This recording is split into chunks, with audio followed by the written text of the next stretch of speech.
এরা 16-17 বছরে শেখ হাসিনা একটা চুলও বাঁকা করতে পারেনি। আজকে সব সৈনিক একদম খাড়ায় গেছে, এক একজন সবগুলা চুল খাড়ায় গেছে। এখন পারলে শেখ হাসিনাকে সরাইতি, তখন তো এক একটা ধান খেতে লুকায় ছিলি, ট্রাকটা সরাইতে পারিস নাই। আজকে একটা শান্তিপূর্ণ জায়গায় আমরা আমাদের শহীদ পরিবারদের সাথে দেখা করতে গেছি, ওইখানে তুই জিয়ার সৈনিকের হ্যাডাম দেখাইতে গেছিস। এই হ্যাডাম এতদিন দেখাইতি তোরা। ছাত্রদলকে যদি এভাবে সন্ত্রাসী পেটোয়া বাহিনী হিসেবে ব্যবহার করতে চায়, যদি তার দলকে তারেক রহমান কন্ট্রোল না করতে পারে, তাহলে বলুক যে আমি সন্ত্রাসী বাহিনী, সন্ত্রাসী ক্যাডার পালতেছি, ছাত্রদল আমার সন্ত্রাসী ক্যাডার, তারা হামলা করবে, আপনারা আপনাদের মতো রাজনীতি করেন, তাহলে আমরা আমাদের মতো রাজনীতি করব।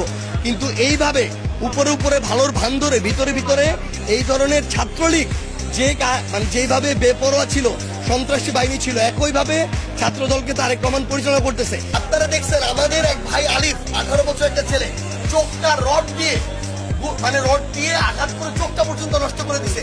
এখন পর্যন্ত একটাকে হবিগঞ্জে গ্রেফতার করা হয় না। তাহলে এই পুলিশ হইলো এখন বাংলাদেশের পুলিশ না, এটা হচ্ছে তারেক রহমানের পেটোয়া পুলিশ। এখানে ওই পুলিশের ওই একই ভূমিকা।